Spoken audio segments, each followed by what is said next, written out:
The Dandara landfill near Nairobi, Kenya, has triggered a humanitarian crisis.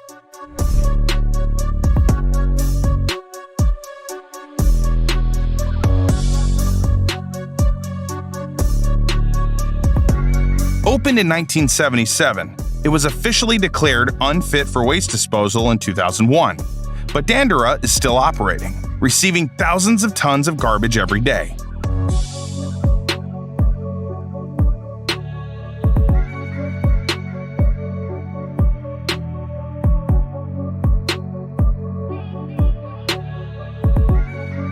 Naturally, this impacts nearby residents who are forced to breathe clouds of smoke and toxic fumes. The waste also pollutes the soil and groundwater. The lead concentration is 10 times the legal limit.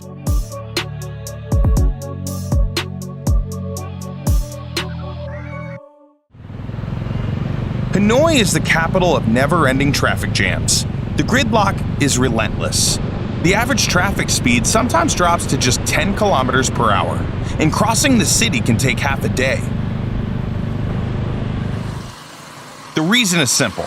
The population is growing faster than new roads can be built, cars are cheaper than ever, and public transportation is inefficient.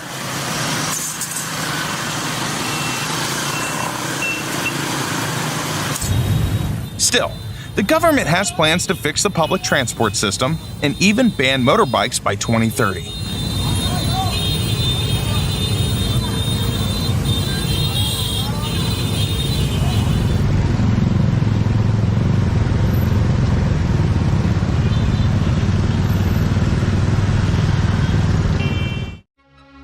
On the outskirts of Cairo, Egypt, lies what's known as the Garbage City. The issue is that the capital had no efficient waste management system, so residents of the Mashiat Nazir district began handling the trash themselves. Oh, Doggo, easy, easy, easy. I just want to go. Hello. No, I just go here. Okay. For a fee, they haul garbage on carts to their homes, where they sort it. So these guys are not wearing any protection. In 1969, the local government ordered that all garbage collectors be moved to one area. I feel sad. There's a goat on a trash pile over there. Do you spot the goat? The living conditions are horrific.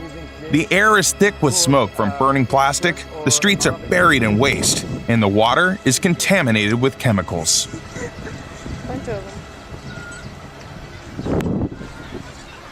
Anand, do you guys have pigs back here? We don't have any pigs, you can see. The idea of smart consumption in China turned out to be a complete failure. In 2015, bike rental services became popular as a way to ease urban traffic congestion. But within just a few years, many of these companies went bankrupt as supply far outpaced demand. And with so many bikes on the streets, people often left them in inappropriate places. That's why bicycle graveyards have started to appear near large cities, with many of the bikes still in perfectly good condition. During holidays, China's roads turn into a nightmare. A trip that normally takes an hour and a half can drag on for 6 hours. The main problem is a lack of alternative routes and the explosive growth of the country's vehicle fleet. Even the largest toll station on China's expressway system is powerless in the face of such a massive traffic crisis.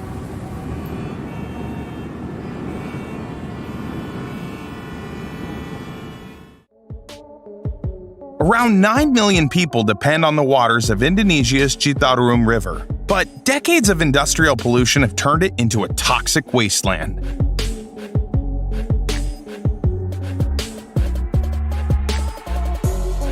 The river is filled with heavy metals and bacteria, and locals are forced to drink this contaminated water. The main source of pollution is the 2,000 factories along the riverbanks that dump their waste straight into the water.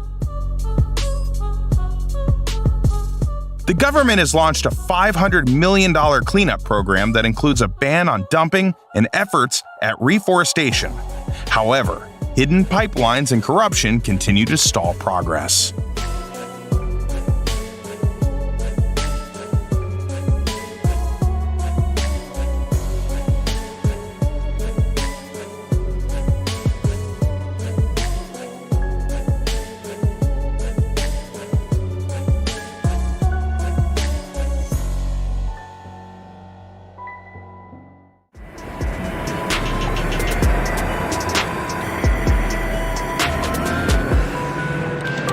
Pocina in Rio de Janeiro was once a symbol of Brazil's success, inspiring designers and filmmakers.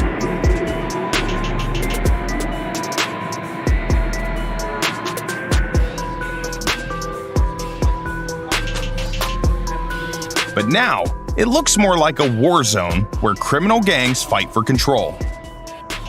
More than 200,000 people live in these buildings and face daily gunfire and looting.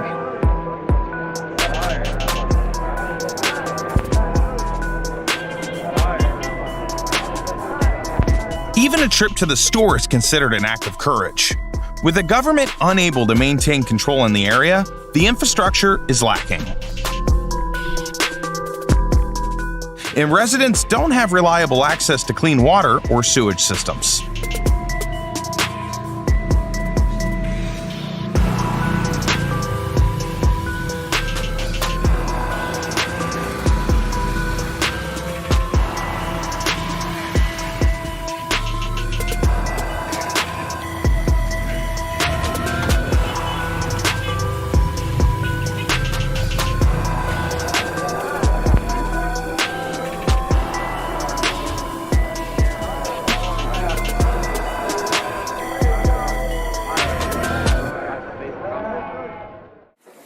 Amsterdam has an excellent cycling infrastructure, but there are almost as many bikes in the city's canals as there are on its streets.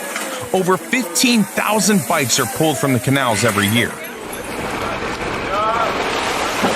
Every day, a special crew dives into the water with a giant mechanical claw.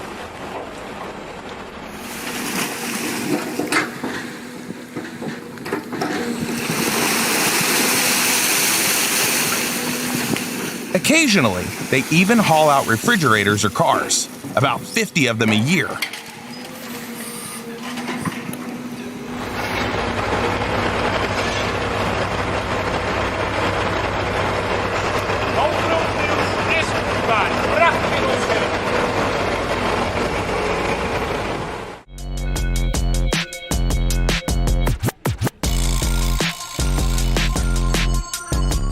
The Fenitar neighborhood is the largest Roma ghetto in Bucharest. Tens of thousands of families live here in subhuman conditions. Filth, poor sanitation, high crime rates, and total marginalization. Most residents are involved in crime from a very young age. They have no access to health care, children don't go to school, and the police rarely show up.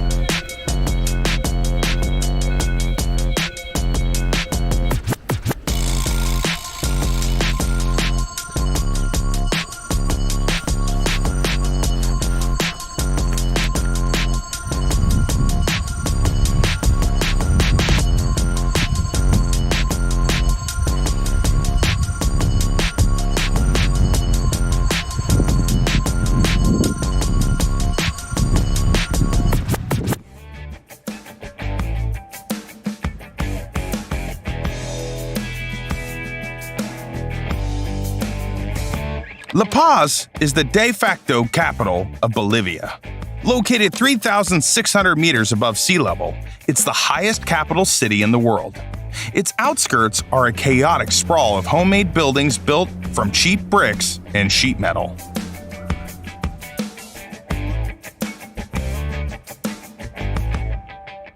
Despite economic growth, the city's infrastructure remains weak, with ongoing problems in transportation and access to clean water. Urban chaos is made worse by poor planning and a lack of safety. Narrow alleys and disorganized neighborhoods make it hard to get around, and constant traffic jams complicate daily life.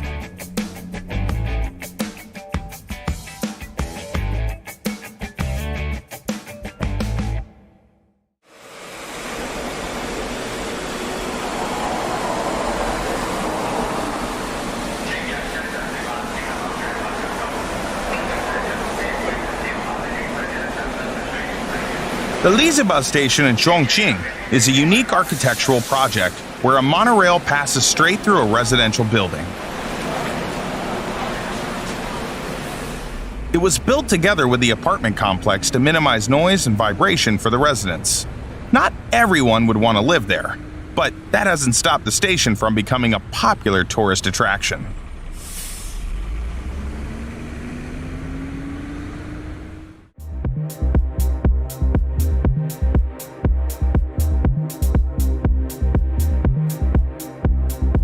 In the Chinese city of Zhuzhou, an entire block of luxury cottages stands on the roof of a shopping mall. These houses have sparked heated debates for decades. Local authorities insist the structures are illegal, while city residents are convinced that they violate building codes.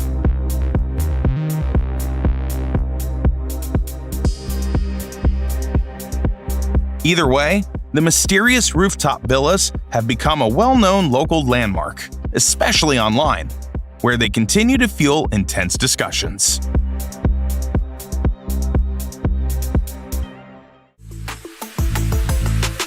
Housing prices in New York are among the highest in the world, forcing apartment seekers to accept whatever they can find. This micro apartment is one of those options. In 24 square meters, you'll find everything you need to live, but you can forget about having guests over. Some see this as a home of the future, while others see it as a sign of deepening social inequality.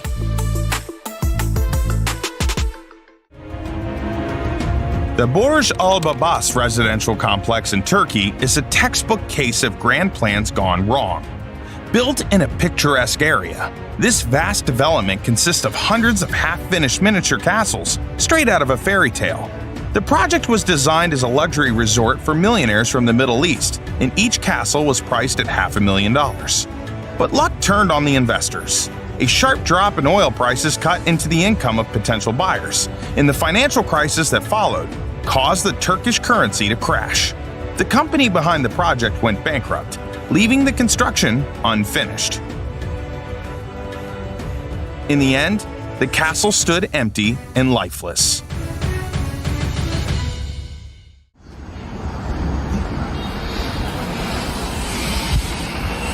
China's urban villages are remnants of old rural settlements tucked between modern skyscrapers.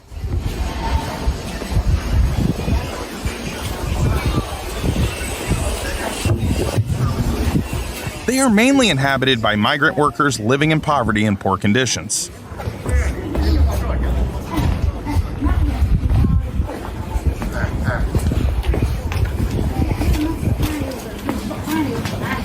The streets are narrow, the apartment buildings are run down, and lighting is minimal.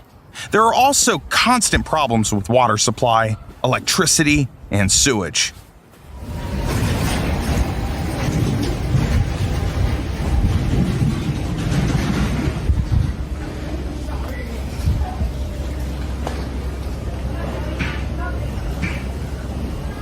These villages emerged during China's rapid urbanization, when state institutions failed to provide adequate housing for people moving in from the countryside.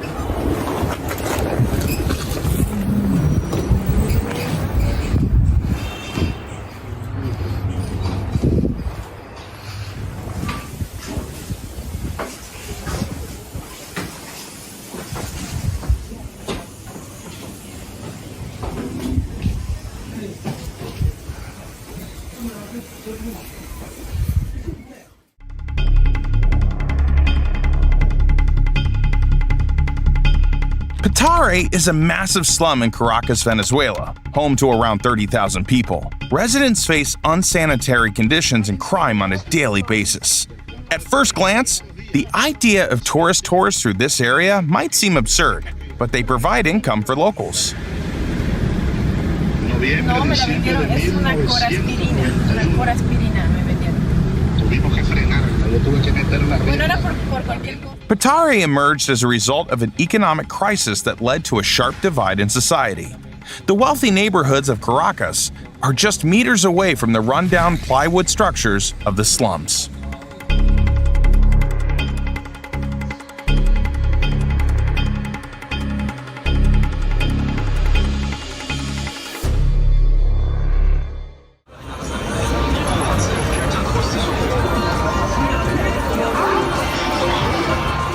The Shibuya Crossing in Tokyo is famous for its incredible pedestrian congestion. Opened in 1973, it allows several thousand people to cross the street at the same time.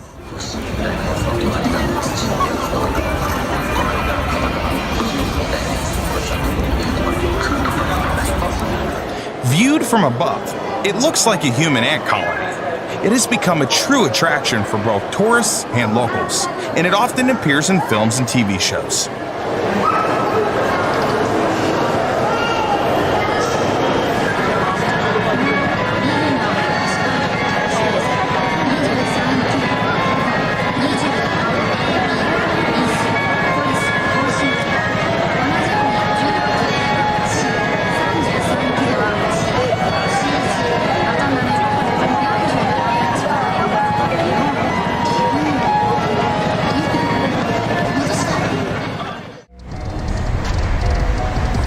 Residents of these houses in Naples live with constant noise, dirt, and an ever-present sense of danger.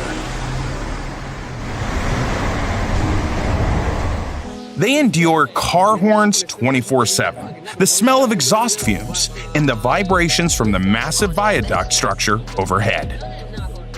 Accidents happen regularly. Brackets break, cracks appear, and rainwater leaks into the buildings, damaging facades and seeping into apartments. For most residents, moving out isn't an option. Alternatives to living under the bridge are either too expensive or hard to come by.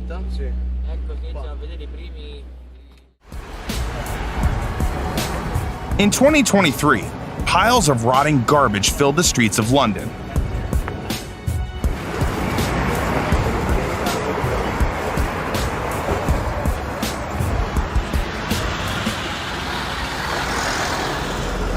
Sanitation workers went on strike after management rejected a proposed pay raise.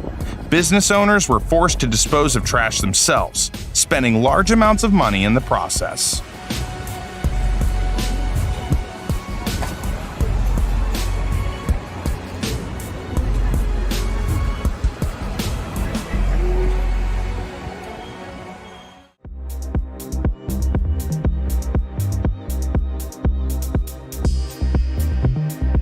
This building in Kudrava, Russia, is an urban nightmare. It's a massive structure with 35 entrances and 3,708 apartments. Inside the neighborhood, there are over 4,000 cars and clearly not enough room for them. Almost all available space is taken up by parking, leaving only a few playgrounds. Sunlight only reaches the area for a short time each day, giving it a gloomy feel. It originally had a fenced perimeter, but keeping the gates closed turned out to be pointless because every 10 seconds, someone is driving in or out anyway.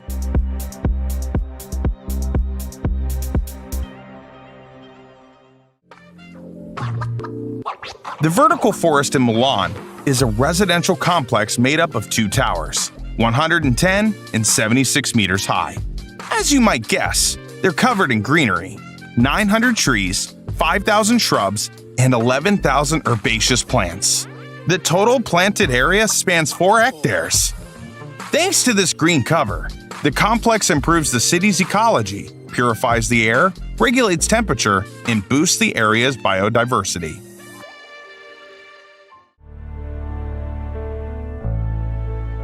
The State Tower is a unique skyscraper in Bangkok, standing 247 meters tall. It includes apartments, offices, shops, stores, and even 2 5-star hotels.